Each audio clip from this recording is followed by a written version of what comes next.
প্রিয়া, আমি মুফতি শামসুদ্দোহা আশরাফি। আমি এসেছিলাম আমার এই গাড়িটার কাগজপত্র করানোর জন্য। এখানে আসার পর আমি কোনো দালালের খপ্পরেও পড়িনি। বদলে যাচ্ছে বাংলাদেশ সড়ক পরিবহন কর্তৃপক্ষ বিআরটি এর চেনা রূপ। দীর্ঘদিনের অনিয়ম, দুর্নীতি আর স্থবিরতা কাটিয়ে প্রতিষ্ঠানটিতে ফিরছে গতি। সড়ক পরিবহন ও সেতু মন্ত্রী শেখ রবিউল আলমের নিয়মিত আকস্মিক পরিদর্শন এবং কঠোর নজরদারিতে কর্মকর্তা কর্মচারীদের মাঝে ফিরছে সময়ানুবর্তিতা। তবে পূর্বে যখন আসছি, পূর্বের অভিজ্ঞতা অনুযায়ী এখন যে অভিজ্ঞতা এটা সম্পূর্ণ আলাদা। পূর্বে অনেক যে দূরত্ব ছিল দালালদের, এটা অনেক বেশি ছিল। বর্তমানে এই দূরত্ব অনেক কম। এখন ডিজিটাল হওয়ার কারণে আমরা যারা জানে তারা ডিজিটালভাবে যদি একটু জেনে আসে তাহলে তারা সুন্দর মতো একটা সার্ভিস নিতে পারবে। ঘড়ির কাঁটায় ঠিক সকাল ৯টা। অতীতে এই সময়ে যেখানে ডেস্কগুলো ফাঁকা পড়ে থাকতো, এখনকার চিত্র সম্পূর্ণ ভিন্ন। সকালের শুরুতেই নিজ নিজ আসনে হাজির কর্মকর্তা ও কর্মচারীরা। ঘড়ির কাঁটায় যখন বিকেল ৫টা, তখনও কর্মব্যস্ত পুরো কার্যালয়। তো এই সরকারকে আমি ধন্যবাদ দিতে চাই। আমি ভিতরে সব ডেস্কে আপনি অনেক ভালো একটা সুবিধা পাইছি এবং কি আমি কাজটি অনেক দ্রুত করছি। যখন বিআরটিতে আসছি, হেল্প ডেস্কে জিজ্ঞাসা করার পর বাইরে থেকে একজন লোক বলছে যে আপনি এটা করে দেই, আমার ১,০০০ টাকা দেন, আমি এটা করে দিচ্ছি, আপনি শুধু এখানে বসে থাকেন। আমি বলছি না না না, আমি নিজেরটা নিজে করবো।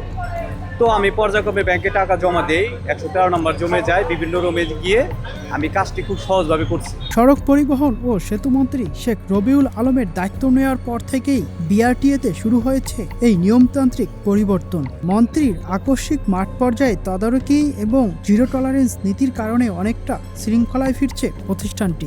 বাংলাদেশের একমাত্র বিআরটিএ মিরপুর থেকে আমাদের ভেহিকেল ইন্সপেকশন সেন্টারের মাধ্যমে ফিটনেস সনদ প্রদান করা হয়।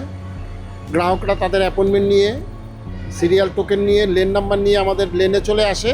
আমাদের এখানে ভিআইসির মাধ্যমে গাড়ি টেস্ট করে ফিটনেস সার্টিফিকেট তাৎক্ষণিক আমরা প্রিন্ট করে দিয়ে দিই।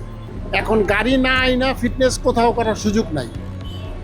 মিরপুরে তো নাই, বাংলাদেশের কোথাও এখানে গাড়ি না আইনা ফিটনেস করার সুযোগ নাই। গাড়ি আমাদের সামনে আনতেই হবে, গাড়ি আমাদের দেখেই ফিটনেস দিতে হবে।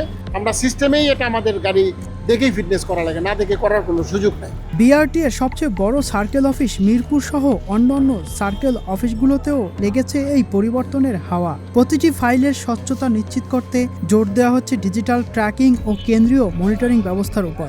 মাঠ পর্যায়ে সেবার মান বাড়াতে তৎপর রয়েছে পরিদর্শকরাও। আমাদের মন্ত্রণালয়ের মাননীয় মন্ত্রী মহোদয় এবং আমাদের চেয়ারম্যান মহোদয়ের কঠোর নির্দেশনা রয়েছে যে আমরা যাতে আমাদের সকল কর্মকর্তা কর্মচারী যথাসময়ে অফিসে আগমন করে, এই বিষয়ে আমরা নজরদারির মধ্যে আমরা কার্যক্রম পরিচালনা করছি। আমরা ঠিক ৯টা বাজার ৫ মিনিট আগেই আমাদের সকল কর্মকর্তা কর্মচারী অফিসে উপস্থিত হয় এবং ডিজিটাল হাজিরা প্রদান করে। আমাদের সব সার্ভিস অনলাইনে দিয়ে দিয়েছি যাতে গ্রাহক ঘরে বসে বিআরটিএতেই না আসতে হয়, ঘরে বসে যাতে সে কার্যক্রমগুলো সম্পাদন করতে পারে।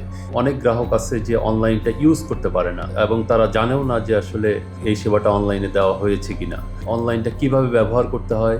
এটা আমরা ক্যাম্পেইন করছি, আমরা তাদেরকে জানাচ্ছি আপনারা আপনাদের কাজগুলো আপনারা নিজেরা করেন, আমাদের যারা কর্মকর্তা কর্মচারী আছে তাদের সহযোগিতা নিয়ে। এবং আমাদের বিশ্বাস যে অনলাইনে যখন তারা আবেদন করতে পারবে, নিজে নিজে আবেদন করবে, তখন তারা নিরবিচ্ছিন্নভাবে এবং হয়রানিমুক্তভাবে তাদের কাঙ্ক্ষিত সেবাটা পাবে। রাজনৈতিক সদিচ্ছা আর সঠিক নেতৃত্বের সমন্বয়ে বিআরটি এর এই নতুন রূপ দেশের পরিবহন খাতে একটি বড় ইতিবাচক বার্তা দিচ্ছে বলে জানান বিআরটি এর চেয়ারম্যান। বর্তমান সরকার অফিসে উপস্থিতির বিষয়ে যে কঠোর নির্দেশনা দিয়েছেন তা আমরা লক্ষ্য করছি যে সকল জায়গায় প্রতিফলন করছে, আর বিআরটিতে অবশ্যই করছে। আপনারা আরও দেখে থাকবেন যে বিআরটিতে সকালে যখন আমাদের অফিসাররা আসে, স্টাফরা আসে, সবাই কিন্তু ফিঙ্গার ইম্প্রেশন দিয়ে আসে। ম্যাক্সিমাম কাজ অলরেডি ডিজিটাইজড হয়ে গেছে। ড্রাইভিং লাইসেন্সের পরীক্ষা দিতে হয় বা লাইসেন্স পাওয়া যায়, সেখানে মাত্র একবার আসতে হয়। মালিকানা হস্তান্তরের ক্ষেত্রে আপনার একবার গেলেই চলে।